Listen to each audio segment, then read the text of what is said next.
L'argent, l'argent, l'argent, mais tout le monde en veut pour son argent. Vous, moi, c'est normal. Donc, c'est une des raisons pour laquelle, probablement, quand on se croise à la SAQ ou dans mes ateliers, vous me demandez pourquoi certains jeans québécois sont plus chers que d'autres. Eh bien, ce soir, je vais vous donner une partie de la réponse, la principale réponse, je vous dirais, parce que quand on est à la SAQ puis qu'on prend les bouteilles de gin comme ça, qu'on regarde les informations, car il y a des informations sur les bouteilles, ça ne dit pas à côté de l'information, et c'est pour cette raison que je suis plus chère que la bouteille d'à côté. Ben non, ça ne dit pas ça. Ça prend quelqu'un qui nous l'explique un peu. À la SAQ, en ce moment, sont peut-être un peu débordés pour vous l'expliquer avec toute cette histoire de pandémie. Mais moi, ça me fait un grand plaisir de vous l'expliquer. Donc, la première bonne nouvelle, c'est qu'il n'y a pas de distillerie au Québec qui a décidé de jouer une game marketing puis de vous faire vraiment des prix selon je suis un jean très trendy, je suis fashion, je vais mettre ça à un prix vraiment plus élevé. D'ailleurs, je suis même pas certaine que ça serait recevable avec la SAQ.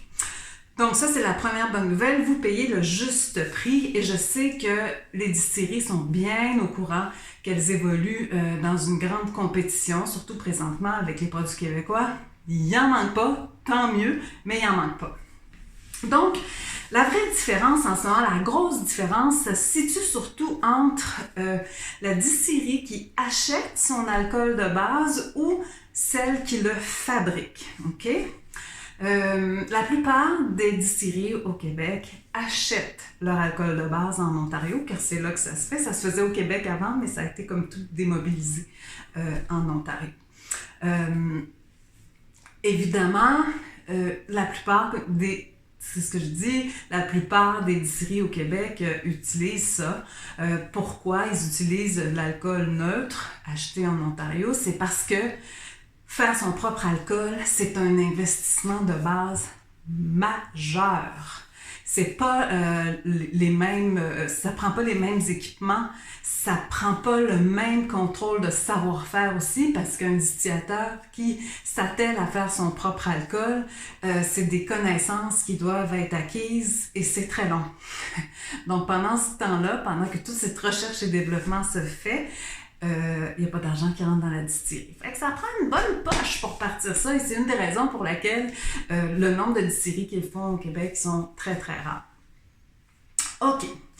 Comment ça coûte à un distillateur à peu près pour faire, entre celui qui achète puis celui qui fait? Les chiffres que je vais vous donner sont approximatifs parce que je les ai toujours entendus un peu changer, mais ça va quand même vous donner une bonne idée. Un distillateur qui achète son alcool en Ontario, c'est 7 $ le litre. Un distillateur qui fait son alcool, c'est entre 15 et 20 $ le litre. Ça dépend s'il va inclure sur son coût d'alcool toute sa période justement de développement. Okay? Il va l'amortir pendant une période. Puis je sais qu'il y a quelques subventions aussi qui peuvent être apportées qui vont baisser ce coût-là, mais quand même. Donc ça vous donne une idée. Pourquoi, à la lumière de ces chiffres-là, un distillateur voudrait faire son propre alcool? Parce que faire son propre alcool, ça a quelque chose de noble, hein? Ça a quelque chose aussi, ça a une belle valeur pour le terroir québécois. On en parle souvent, mais d'avoir sur notre sol au Québec des gens qui maîtrisent le savoir-faire de l'alcool de A à Z, c'est quand même très intéressant parce que le monde de la distillation du spiritueux au Québec, c'est tout petit, ça vient de commencer. Donc, avec le temps, ça va prendre de l'ampleur et notre savoir-faire va s'enrichir et notre couleur de terroir va se préciser. Quand on va sortir à l'international pour présenter nos produits, on va être encore plus fort. Donc ça, pour moi, c'est une raison très valable de faire un alcool de A à Z. Bien entendu. Mais nos distillateurs aussi sont de grands passionnés. Et les passionnés, qu'est-ce que vous voulez? C'est un peu comme les athlètes olympiques. Ils ont envie de se dépasser, de se surpasser. Quand ils sont rendus à un certain niveau, ils ont envie de faire les Olympiques. Pour être les meilleurs, les Olympiques de la distillation, c'est de faire un parfait alcool parfaitement maîtrisé. Je dois préciser que mon cœur est avec beaucoup de gins qui sont faits avec de l'alcool neutre. Je n'ai aucun préjugé par rapport à ça. Ce qui décide là, ce que j'aime pas, c'est souvent mes papilles, d'accord? J'ai des gins qui sont faits avec de l'alcool neutre que j'adore. Il y en a qui sont faits avec de l'alcool de grain que j'adore. Et le contraire est vrai aussi. Dans les deux catégories, il y en a que j'aime pas du tout. Donc, c'est pas vraiment un gage de bon goût parce que c'est très complexe. Et au niveau des goûts, ça va être une capsule séparée parce que ce sont tellement des gins différents qu'ils s'abordent de façon différente pour les apprécier et les goûter. J'ai bien hâte de vous en parler, c'est une autre histoire. Donc, globalement, vous savez un peu pourquoi maintenant c'est plus cher. Il faut savoir aussi que beaucoup de distillateurs qui font leur alcool de base de grains, ce sont des distillateurs passionnés de whisky et ils se pratiquent un peu avec le gin pour faire rentrer des sous avec le gin, puis après faire de l'excellent whisky qui doit vieillir 3 ans en fût.